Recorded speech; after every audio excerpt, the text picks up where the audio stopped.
The council chamber was quiet when Kyle Morrison walked to the center platform.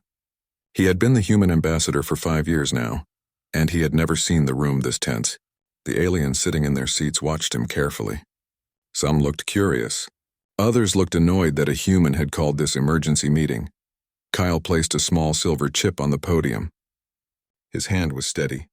His face showed no emotion. He had practiced this moment in his mind 1,000 times. "Council members," Kyle said in a clear voice, "this chip contains every agreement humanity has made with the Council for the past 300 years. Every treaty we signed, every favor we did, every debt you owe us, we are calling them all due. Today. Right now." The alien called Zarthon clicked his sharp mandibles together. He was the Council Director, a massive insect creature from Hive Prime. His species had ruled the Council for 2 centuries. "Ambassador Morrison, this is ridiculous. You cannot expect us to fulfill 300 years of small promises all at once. What game are you playing?" Kyle looked at him with cold eyes. "No game, no negotiation. This is a goodbye. Every human in Council space is leaving. Every colony. Every ship. Every citizen. We will be gone in 30 days. Humanity is done with the Galactic Council." The room exploded with noise. Aliens shouted in dozens of languages. Some jumped from their seats. Others activated their communication devices to call their homeworlds. The Council had never seen anything like this. Zarthon slammed his clawed hand on his desk. The sound echoed through the chamber. "Silence. Ambassador, you cannot simply leave. Humans maintain critical systems across the galaxy. You operate our medical stations. You fix our ships. You keep peace between species that would destroy each other. Who will do this work? That is no longer our problem," Kyle said simply. "For 300 years, humanity has given everything to this council. We saved the Vorkon system when it was dying. We cured the plague that was killing the Kelthern people. We stopped wars. We built stations. We died protecting your worlds. And what did we get in return?" The chamber was silent now. Every alien stared at him. "We asked for a voting seat after saving Vorkon. You delayed the decision for 15 years. We asked for equal representation. You laughed at us. We asked for recognition when we cured the plague. You took credit for our work. When our peacekeepers died protecting your colonies, you sent brief messages of thanks and nothing more. You treated us like servants, like tools you could use and discard." A Saurian counselor named Vryn stood slowly. She was tall and covered in green scales. Her species was known for being honest. "Ambassador Morrison, surely we can discuss this. If humans feel undervalued, we can negotiate better terms." Kyle shook his head. "We are past negotiation. You had 3 centuries to treat us fairly. You chose not to. Now you will learn what the galaxy looks like without humans." He picked up his data chip and turned toward the exit. "You cannot do this," Zarthon shouted. "We forbid it." Kyle stopped and looked back. For the first time, he smiled. It was not a kind smile. "You forbid it? With what authority? We never signed a treaty that bound us to stay. We chose to help because we believed in cooperation between species. You took our choice as obligation. That was your mistake." He walked out. Behind him, the council chamber erupted in chaos once more. On the carrier ship, Defiant, Lieutenant Commander Amy Foster watched her screens carefully. She sat in the command chair surrounded by displays showing hundreds of human ships. This was the largest movement of human vessels in history. 16,000 ships were gathering from across the galaxy. "Status report," Amy said. Her communications officer, a young man named Peter Blake, turned to her. "Ma'am, we have confirmation from all sectors. Human personnel are boarding transports as planned. We are on schedule for complete withdrawal in 30 days. "Good. Any problems?" "Many, ma'am. We are receiving thousands of emergency calls from council facilities. They say their systems will fail without our technicians. Medical stations are begging us to stay. Trade hubs are offering huge payments if we keep their equipment running." Amy felt a twinge in her chest. She did not enjoy causing suffering, but she understood why this was necessary. "Redirect all calls to council authorities. Tell them to handle their own emergencies." "Yes, ma'am." Peter hesitated. "Some of our people are asking questions. They want to know if we are really abandoning innocent civilians who depend on us." Amy stood and walked to the main view screen. She could see human transport ships jumping to faster-than-light speed heading home. "We are not abandoning anyone. We spent 300 years building systems for the Council. We trained their people. We wrote instruction manuals. We offered to teach them how everything works. They were not interested in learning. They only wanted us to do the work for them. That is not helping. That is enabling. She turned back to Peter. Tell our people this. We gave the Council the tools to take care of themselves. If they chose not to learn how to use those tools, that is their choice and their consequence. We cannot stay forever just because they refuse to be self-sufficient. The bridge crew nodded. They understood. It did not make the choice easy, but it made it right. In the engineering section of Research Station Gamma, a human named Henry Cooper was shutting down his workstation. He had been the chief engineer here for 12 years. He knew every pipe, every wire, every computer system in this massive facility. A Yothran alien named Kelvan rushed into the room. His species looked like bipedal badgers with 6 arms. Henry, please. You cannot leave. I do not understand half of these systems. The station will fail. Henry stopped what he was doing. He liked Kelvan. They had worked together for years. I tried to teach you, Kelvan, remember? 5 years ago I created a training program. I asked the Council to let me spend time showing your people how everything connects. They said no. They said it was more efficient to just let humans handle technical work. But I want to learn now, Kelvan said desperately. Now is too late, Henry said gently. The Council made their choice. They treated human knowledge as something they were entitled to, rather than something we freely shared. They took us for granted. He picked up his bag. The manuals are all in the station computer. Everything is documented.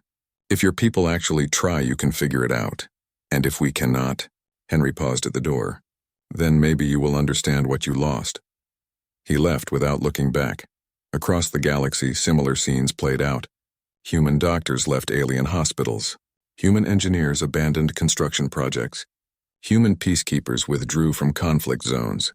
Human teachers closed their schools. The Council had built their civilization on human labor. Now they would learn to stand on their own. On Earth, Kyle Morrison met with President Helen Drake. She was a calm woman with gray hair and sharp eyes. She had led humanity for 8 years. The Council is panicking, Helen said. They are sending messages every hour. Threats, bribes, promises of reform. Let them panic, Kyle replied. 300 years, Madam President. 300 years of being treated as second-class citizens. Of watching other species take credit for our work. Of seeing our people die with no recognition. We gave them chance after chance to change. Helen nodded slowly. How long do we wait before we talk to them again? Kyle looked out the window at the blue Earth sky. Until they truly understand. Until they see us as equals, not as tools. However long that takes. Humanity had spoken with their silence. Now the galaxy would listen. 3 weeks had passed since the last human ship left Council space. The Galactic Council was starting to understand the size of their mistake. On Terminus Station, near the border between Kraler and Hectarian territory, a crisis was unfolding. The two species had hated each other for 500 years. They fought over planets, trade routes, and old insults that nobody could even remember anymore. For decades, human negotiators had kept the peace between them. They held meetings every month. They listened to complaints. They found compromises that both sides could accept. Now there were no humans to stop them. A Kraler commander named Thexlar watched his sensors as Hectarian warships moved closer to the border. The Hectarians were reptilian creatures who believed strength was the only thing that mattered. Thexlar was a warrior too, but he remembered the human ambassador who used to work here. Her name had been Claire Patterson. She always found ways to avoid bloodshed. Claire was gone now. The border was undefended except for a single Council observer ship. Sir, the Hectarians are crossing the neutral zone, his sensor officer reported. Thexlar made a decision he would regret. Fire a warning shot across their path. The plasma bolt lit up space. The Hectarian fleet responded immediately with a full weapons barrage. Within seconds, ships on both sides were firing. The battle had begun. On the Council observer ship, a being named Plitkarn watched in horror as the two fleets tore each other apart. His species, the Ven, were peaceful. They had never understood why others chose violence. He sent an emergency message to the Council, begging for help. The Council's response fleet tried to launch, but there was a problem. A big problem. Commander Victor Hughes had been the chief maintenance engineer for the Council's military fleet. He and his team of 200 humans had kept over 5,000 warships in perfect condition. They knew every ship class, every engine type, every weapon system. When something broke, they fixed it fast. Victor was on Earth now, working in a civilian shipyard. He was happy to be home. The Council's military was learning that their ships did not maintain themselves. In the main hangar of the Council's largest military station, Yothran engineers stared at a capital ship that would not start. The main power core was offline, and they could not figure out why. Chief Engineer Kelvin had moved from Research Station Gamma to help with the military crisis. He stood in front of a massive engine core, holding a data pad with human technical manuals. The instructions were clear, but the system was incredibly complex. "This makes no sense," Kelvin said to his team. "The power flow should go from the core to the distribution network. But there are 17 different subsystems that all have to work together perfectly. How did the humans manage this?" Nobody had an answer. The humans had made it look easy because they understood not just individual systems, but how everything connected. The Council engineers knew their own species' technology well. But human technology was different. It was built on different principles, and the humans had integrated Council technology with their own designs, creating hybrid systems that were more efficient but also more complicated. The Council fleet that should have reached Terminus Station in 3 days could not launch at all. By the time they got half their ships working, 2 weeks had passed. 16 ships had been destroyed in the Kraler-Hectarian battle. Thousands were dead. The war did not stop. It grew. On the industrial world called Forge, different problems were emerging. Forge was the manufacturing center for half the Council's territory. Giant factories produced everything from computers to medical supplies to spaceship parts. The planet's surface was covered in massive industrial complexes that ran day and night. Humans had designed most of these factories. They had taken technology from a dozen different species and combined it in clever ways. A Kraler mining system connected to Hectarian smelters, which fed into human assembly lines, which used Saurian quality control systems. Everything worked together beautifully. When the factories had problems, human technicians fixed them. When production needed to increase, human engineers optimized the systems. When new products were needed, human designers retooled the assembly lines. Now the factories were dark. A Kraler supervisor named Dexton walked through the silent corridors of Factory Complex 7. The machines should have been roaring. Instead, they were stopped. A minor malfunction in Section 4 had cascaded through the entire system. Everything was interconnected, and when one part failed, it brought down dozens of other systems. "Can we restart manually?" Dexton asked his crew. A Hectarian engineer checked his instruments. "We tried. The system requires a restart sequence that touches 47 different control points in a specific order. The humans did it in 20 minutes. We have been trying for 3 days and we keep making mistakes. When we restart wrong, we damage more components." Dexton wanted to punch something. "So we just wait?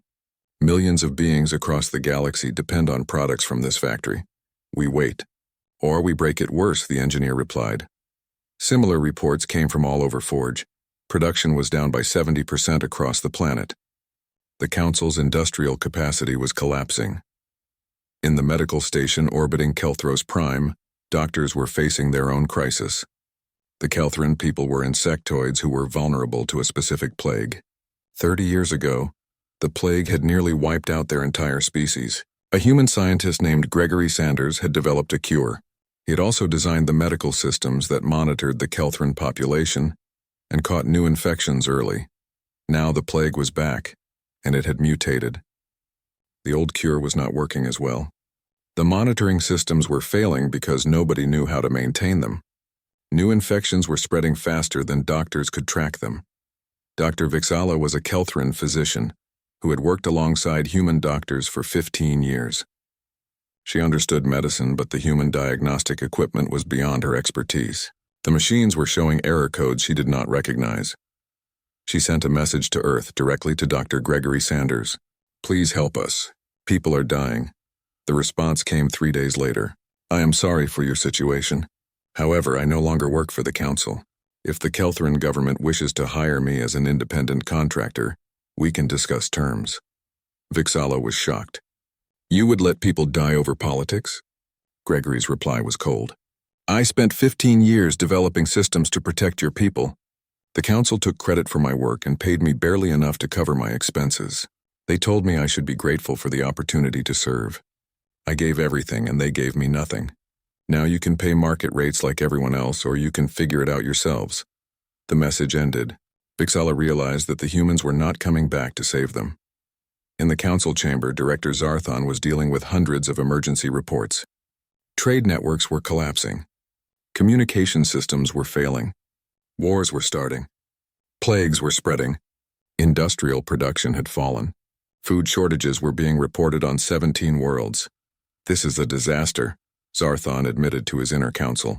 The humans designed this. They made themselves essential and then they abandoned us. Councillor Vryn shook her head. No, Director. The humans did not make themselves essential. We made them essential because we refused to learn. They offered to teach us their systems. They created training programs. They wrote detailed manuals. We ignored all of it because we thought they would always be here. Then what do? Zarthon demanded. We admit we were wrong, Vryn said simply. We go to the humans and beg them to return. We offer them everything they ever asked for. Voting rights, equal representation, fair compensation, whatever it takes. Zarthon's pride hurt at the thought of begging. His species had ruled the council for 2 centuries. They did not beg anyone. But he could see the reality in the numbers scrolling across his screens. Without the humans, the council was falling apart. Fine, he said. Prepare a diplomatic mission. Offer them triple their old salaries. Offer them bonuses. Offer them whatever they want. Vryn organized a delegation of the council's best diplomats. They represented 12 different species. They carried proposals that offered humans more than they had ever been given before. A voting seat on the council. Recognition as a founding species. Reparations for past treatment. The delegation traveled to the human border and requested permission to enter. They were met by a human frigate called Vigilant. Its captain was a calm man named Danny Price. State your purpose, Danny said over the communication channel. Vryn stepped forward in the video screen. Captain Price, we request an audience with human leadership. We wish to negotiate humanity's return to the council. We are prepared to offer significant concessions.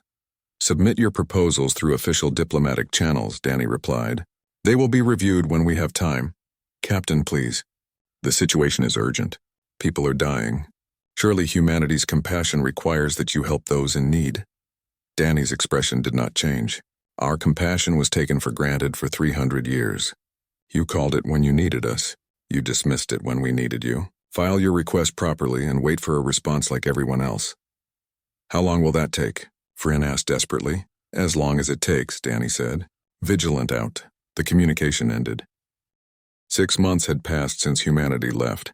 The Galactic Council was in ruins. The war between the Kraler and Hectarian species had spread to 4 star systems. Both sides were calling for council intervention. But the council fleet was still struggling to operate. They had managed to get about half their ships running, but those ships broke down constantly. Simple maintenance tasks that humans used to complete in hours now took days or weeks. Refugee ships flooded council space. Families fled from war zones with nowhere to go. The stations that should have helped them could barely function. Life support systems failed. Food distribution networks collapsed. Medical facilities ran out of basic supplies. The Kelthran plague continued to spread. Without human diagnostic systems, doctors could not track infections properly. Without human medical expertise, they could not develop new treatments fast enough. Thousands were dying every week. Trade networks that had connected hundreds of worlds for centuries were falling apart. Merchant ships could not navigate safely without human-maintained navigation beacons. Pirates attacked vessels that would have been protected by human peacekeepers. Insurance rates skyrocketed. Many traders simply stopped making runs to dangerous areas. Food shortages hit planets that had never known hunger. The complex agricultural systems that fed billions had been optimized by human experts. Without that optimization, crop yields fell. Distribution systems that moved food from farm worlds to city worlds broke down. Riots started on 12 different planets. In the council chamber, Director Zarthon addressed the assembled representatives. His voice was loud, but everyone could hear the desperation underneath. We are experiencing temporary difficulties, Zarthon announced. Our technical teams are adapting to the changed circumstances. We are learning the systems that humans once maintained. Progress is being made. We do not need the humans to return. The lie was obvious to everyone in the room. Council species had tried to learn human systems, but it was much harder than they expected. The technology was not the problem. The problem was that humans thought differently. They saw connections between systems that other species missed. They understood how to make different technologies work together smoothly. After the public session ended, Counselor Vryn confronted Zarthon in his private office. "You are letting pride destroy us," she said bluntly. "Every day we wait, more beings die. More systems fail. More species lose faith in the Council. We need the humans back now." Zarthon's mandibles clicked in anger. "I will not crawl to them. We sent a delegation. They refused to see us. What more can we do?" "We can be honest," Vryn replied. "We can admit we were wrong. We can offer them true equality, not just words on paper. We can show them we have changed. They should help us because it is the right thing to do," Zarthon shouted. "Millions are suffering. How can they just watch and do nothing?" Vryn looked at him with something like pity. "We watched them suffer for 300 years. We took their help for granted. We dismissed their requests. We undervalued their contributions. They gave everything, and we gave them nothing but contempt. Now they are teaching us what that feels like." Zarthon said nothing. Deep down, he knew she was right. But admitting it meant admitting his species had been wrong for centuries. His pride would not allow it. On Earth, Dr. Beth Carter was having her own struggle with pride and compassion. She had been a medical researcher specializing in alien diseases. For 20 years, she had worked in council space, developing cures and treatments that saved millions of lives. Now she was home in New Seattle, working at a small research hospital. She was safe, comfortable, but every night she watched news reports about the Kelthran plague. She saw the death counts rising. She knew she could help. Her husband, a teacher named Paul Carter, found her crying in their living room one evening. "I should be there," Beth said. "I know how to fight this plague. I could save thousands of them." Paul sat beside her and held her hand. "You could save them. But then what? The Council learns nothing. They just keep taking from us and we keep giving. When does it end? When is a lesson more important than lives?" Beth asked. "When the lesson saves more lives in the long run," Paul replied gently. "If we go back now, if we save them without demanding change, we just return to the old pattern. They use us until they break us. Then we leave again and more people die later. Better to break the pattern now." Beth understood his logic, but her heart hurt. She had taken an oath to help the sick. Politics should not matter when people were dying. She made a decision. She sent a message directly to the Kelthran government, bypassing the Council completely. "I will come to Kelthros Prime. I will help you fight the plague. But I work for your government, not for the Council. You will pay me fairly. You will give me full authority over the medical response. You will provide resources and staff who actually want to learn from me. And when this is over, your government will owe humanity a debt of friendship. Take it or leave it." The Kelthran government accepted in less than an hour. They were desperate. When Beth told Paul what she had done, he smiled. "You found a way to help without giving in to the Council. I am proud of you."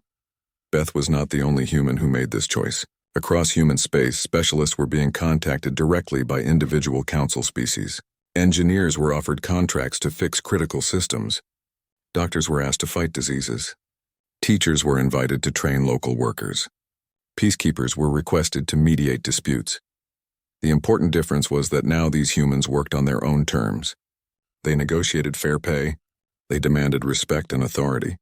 They insisted on training programs so local populations could become self-sufficient. And they worked for individual governments, not for the Council. The Council noticed this trend with growing alarm. Their authority was being bypassed. Species were making separate deals with humanity. The unity of the Galactic Council was dissolving. On the industrial world of Forge, a human engineer named Larry Morgan arrived with a team of 20 specialists. They had been hired directly by the Krayler government to restart factory complex 7. The Krayler were paying them 10 times what the Council used to pay. Larry walked through the silent factory with Supervisor Dexton. The Krayler warrior looked embarrassed. "We tried to fix it ourselves," Dexton admitted. "We made it worse." Larry examined the systems carefully. He could see where inexperienced engineers had made mistakes. "This is repairable, but it will take time. Weeks, maybe months. Your people caused some damage when they tried the wrong restart sequences." Can you teach us how to maintain it after you fix it? Dexton asked. Larry looked at him with surprise. In the old days, council members never asked to learn. They just expected humans to handle everything. Yes, that is actually part of our contract. We fix it, we teach you how it works, and we train your people to maintain it. That way you do not need us next time.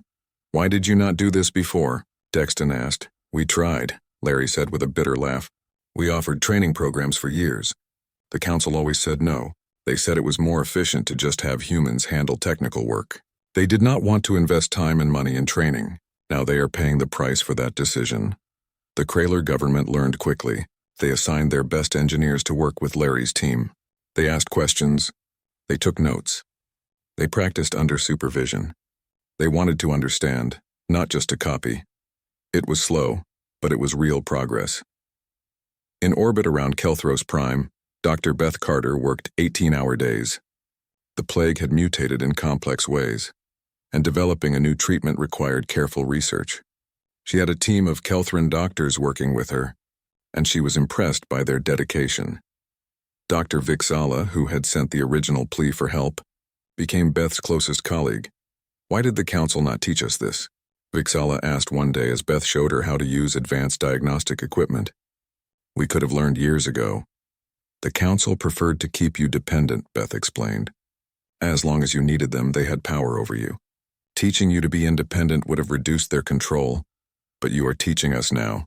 Because I work for you, not for them. Your government hired me as an equal partner, not as a servant. That changes everything. Beth smiled. When I leave here in a few months, you and your team will be able to handle this plague yourselves. You will not need humans anymore. You will be truly independent. Vixala felt a strange emotion. It was gratitude mixed with respect. She had never felt this way about the council. The council gave orders and expected obedience. The humans offered knowledge and expected effort. Across council space, similar transformations were happening. Individual species were learning that humans would help them, but only as partners, not as servants. The relationship had fundamentally changed. Back at the council headquarters, Director Zarthon watched his authority crumble. Species were ignoring council directives. They were making their own deals with humanity. Some were even talking about leaving the council entirely. Councillor Vryn entered his office without knocking. Director, we must act now. Humanity is destroying the council without firing a single shot. They are showing our member species that they do not need us. If this continues, the council will cease to exist. 1 year after humanity's departure, the Galactic Council faced its darkest hour. The regional conflicts had merged into a devastating war. 23 species were now involved in fighting that covered half the known galaxy. Old grudges that had been buried for centuries came roaring back. Without human peacekeepers to maintain the careful balance of power, every species with a military was settling old scores. The Council's own fleet was barely functional. They had learned to maintain about 60% of their ships, but those vessels broke down frequently. Major battles happened with no Council presence at all. Member species were losing faith that the Council could protect them. The economic situation was even worse. Trade between Council worlds had fallen by 70%. The complex shipping networks that once connected hundreds of planets had collapsed. Merchant vessels that did still operate charged 3 times their old rates because of the danger and uncertainty. Famine was spreading. Worlds that had imported food for generations now faced starvation. The agricultural systems that fed billions had depended on human optimization and management. Without that expertise, farm worlds produced less food, and distribution systems failed to move what little there was. On New Terra, the capital world of human space, President Helen Drake called a meeting of humanity's leadership. Over 100 officials gathered in the assembly hall. Military commanders, diplomats, scientists, and representatives from every major human colony attended. Helen stood at the central podium. She was in her 60s now, with silver hair and tired eyes. Leading humanity through this crisis had aged her. The question before us, Helen said clearly, is whether we return to the Galactic Council. And if we do return, under what conditions? Ambassador Lisa Grant spoke first. She had taken over Kyle Morrison's position when he retired. We must return as equals. Full voting rights, guaranteed representation in all council bodies, explicit recognition of our contributions, fair compensation, and the authority to refuse council directives that conflict with human interests. Nothing less will work. Admiral Jack Porter stood next. He commanded humanity's military fleet. Some in this room think we should not return at all.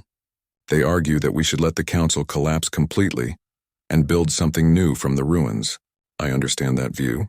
The council treated us badly for a very long time. He paused and looked around the room. But our values have not changed. We protect those who cannot protect themselves. We help those in need. That is who we are. Yes, the council failed us, but millions of innocent civilians are suffering now. Children are starving. Families are dying in wars they did not start. We can stop that suffering. The question is whether we can do it without sacrificing ourselves again. The room was quiet. Everyone felt the weight of the decision. Helen spoke again. I propose that we return, but only on our terms. We help rebuild, but we do it as partners, not servants. We offer our knowledge freely, but we also demand respect. We save lives, but we also teach others to save themselves. We give the council one more chance, but we make it clear that this is their last chance. The vote was unanimous. Humanity would return to the council, but the old relationship was dead. The council would accept humans as equals, or humanity would walk away forever. At council headquarters, Director Vryn had spent 3 months preparing for this moment. She had worked tirelessly to reform the council's attitudes toward humanity. She had forced council members to confront their past failures. She had pushed through legislation that would guarantee human rights and representation. Now she stood before the full council assembly. Every species in the council was represented. The chamber was packed. We failed them, Vryn said, her voice carrying to every corner of the room. For 300 years, humanity gave us everything. They saved our worlds. They cured our diseases. They stopped our wars. They built our infrastructure. They died protecting us, and we gave them nothing in return but disrespect and contempt. Some council members looked uncomfortable. Others looked angry, but none could deny the truth of her words. They did not ask for worship, Vryn continued. They did not demand control. They simply asked to be treated as equals, to have a voice in the decisions that affected their people, to be recognized for their contributions. We refused them these basic dignities. We treated their generosity as obligation. We mistook their patience for weakness. A Kraler delegate stood. They abandoned us in our time of greatest need. They let millions suffer to prove a point. How is that the behavior of heroes? Vryn's eyes were hard. We abandoned them first. One small insult at a time. One ignored request after another. One stolen credit. One unpaid debt. 300 years of taking them for granted. They simply showed us what we had been doing to them all along. The Kraler delegate sat down, silenced. This crisis is our fault, Vryn said flatly, not theirs. And now we must fix it. I am authorizing a formal delegation to Earth with complete authority to negotiate humanity's return. We will offer them everything they ever asked for and more. We will admit our mistakes publicly. We will commit to treating them as true equals. And we will mean it. The vote was called. The measure passed with only 5 dissenting votes. The council was ready to humble itself. The delegation that traveled to Earth was the largest in council history. 50 species sent representatives. They carried formal documents that offered humans a permanent voting seat, equal status with all founding species, guaranteed representation in council leadership, and financial reparations for centuries of undervalued service. At the human border, they were met by Captain Danny Price again. This time his greeting was different. Director Vryn, Danny said with a respectful nod. President Drake is expecting you. You are cleared to proceed to New Terra. The journey to humanity's capital world took 2 days. The council delegates saw human space for the first time. They saw massive shipyards building new vessels. They saw thriving colonies on dozens of worlds. They saw a civilization that had grown stronger during the year of separation. The humans had not needed the council. The council had needed them. The negotiations lasted 3 months. They took place in a conference center built specifically for this purpose. President Helen Drake led the human delegation. Director Vryn led the council delegation. Every detail was debated carefully. Humans demanded the right to refuse council missions that would put human lives at unnecessary risk. The council agreed. Humans demanded transparent accounting of all council resources so they could verify fair treatment. The council agreed. Humans demanded the authority to train other species in human technology, with full support from the council. The council agreed. Humans demanded that individual species could hire human specialists directly, without council interference. The council agreed. Humans demanded a formal apology made publicly and without qualification. The council agreed. The Treaty of New Terra was signed on a clear spring day. The ceremony was broadcast across the entire galaxy. Billions watched as President Drake and Director Vryn put their marks on the historic document. This treaty represents a fundamental change, President Drake said to the cameras. Humanity returns to the Council not as helpers or servants, but as equal partners. We will contribute our skills and knowledge freely, as we always have, but we will also speak freely, vote freely, and refuse freely when necessary. Our relationship is built on mutual respect, or it is nothing. Director Vryn spoke next. The Council accepts these terms with gratitude and humility. We have learned a hard lesson about the cost of taking our allies for granted. We treated humanity as tools we could use and discard. They showed us the truth. They were never tools. They were always partners. We simply refused to see it. Never again will we make that mistake. The delegates from both sides signed the treaty. A new era had begun. The reconstruction of council space started immediately. Human engineers returned to critical facilities, but this time they led mixed teams. Council species worked alongside humans, learning as they repaired. There was no more assumption that humans would simply handle everything. Everyone contributed. Everyone learned. Human peacekeepers deployed to conflict zones, but with full council support. They had proper equipment, adequate backup, and clear rules of engagement.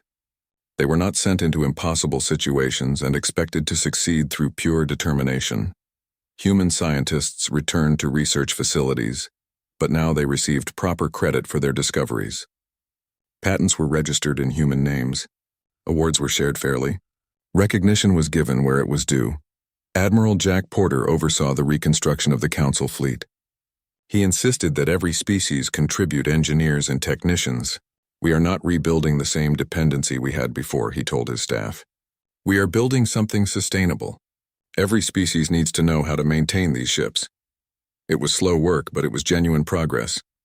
The Council was learning to stand on its own feet while working alongside humanity. On the border world where the Krayler and Hectarian War had begun, Commander Scott Hayes led the peace negotiations. Both species had been humbled by a year of devastating warfare. They had lost thousands of ships and millions of lives. They understood now what they had thrown away when they let human peacekeepers leave. 5 years had passed since the Treaty of New Terra. The galaxy looked very different now.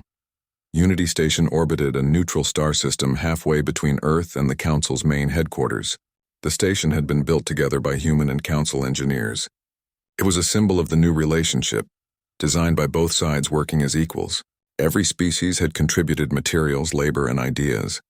The result was beautiful and functional, a mixture of different architectural styles that somehow worked together perfectly. Today, Unity Station hosted the 5-year anniversary ceremony of the treaty. Representatives from every Council species gathered in the main hall.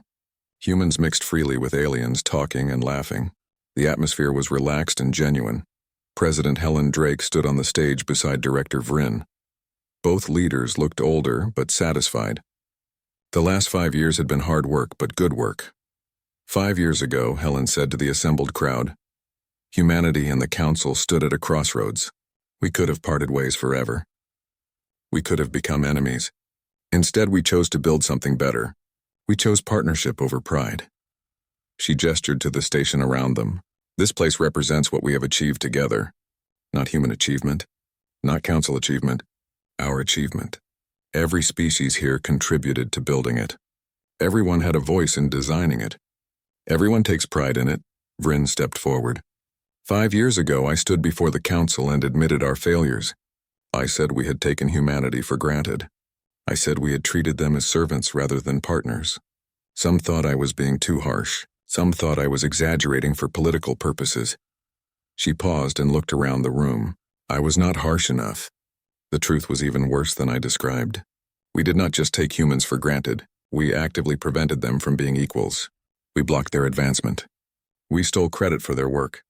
We sent them into danger while keeping ourselves safe. We were not just neglectful. We were actively oppressive. The room was quiet. Even after 5 years, hearing it stated so bluntly was uncomfortable. But humans forgave us, Vryn continued. Not because they forgot. Not because they were weak, but because they believed we could be better. They gave us a chance to prove it. And over these past 5 years, I hope we have proven worthy of their faith. Applause filled the chamber. It was genuine and loud. The ceremony continued with various species presenting reports on joint projects. The progress was remarkable. The Kraler Hectarian Peace Zone was now a thriving trade hub. The former enemies had not become friends exactly, but they had learned to work together. Joint patrols protected the border. Joint companies operated businesses. Their children attended the same schools. A human named Linda Shaw served as the permanent human advisor to their joint council. But the real work was done by Kraler and Hectarian diplomats who had learned to negotiate without violence. The industrial world of Forge was producing at 120% of its old capacity. The factories had been rebuilt with input from multiple species. Kraler, Hectarian, and human engineers had combined their knowledge to create even better systems. Most importantly, local engineers now maintained everything themselves. They called in human consultants for really difficult problems, but the day-to-day work was theirs. The Kelthran plague had been eliminated. Dr. Beth Carter had spent 2 years on Kelthros Prime, working with local doctors to develop not just a cure, but a complete public health system. When she left, the Kelthrans could monitor diseases, develop treatments, and respond to outbreaks independently. They sent her gifts every year on the anniversary of their liberation from the plague. The Council's military fleet was now the most capable it had ever been. Admiral Jack Porter had insisted on complete integration. Every major warship had a mixed crew with multiple species working together. Human officers taught council officers. Council officers taught human officers. They learned each other's strengths and weaknesses. When the fleet deployed to stop a pirate invasion 3 years ago, they had operated with perfect coordination. Trade networks had been rebuilt, stronger than before. Merchant captains from a dozen species worked together to establish routes, security protocols, and fair pricing. The old system had been efficient but fragile, dependent entirely on human management. The new system was more resilient because everyone understood how it worked. After the formal ceremony ended, people mingled. Ambassador Lisa Grant found herself talking with a young Kraler engineer named Kexton. He was the son of Supervisor Dexton, who had struggled so badly with the factories on Forge during the human departure. My father tells stories about the dark year, Kexton said, when humans left and everything fell apart. He says it was the worst time of his life. It was hard for everyone, Lisa agreed. But he also says it was necessary, Kexton continued. He says the council was like a child who never learned to walk, because someone always carried them. You had to put us down and make us learn, even though we fell and got hurt. Lisa smiled at the metaphor. Your father is a wise being. He wants me to study human engineering techniques, Kexton said. He says the future belongs to those who learn from everyone, not just their own species. So I am going to Earth next year to attend university there.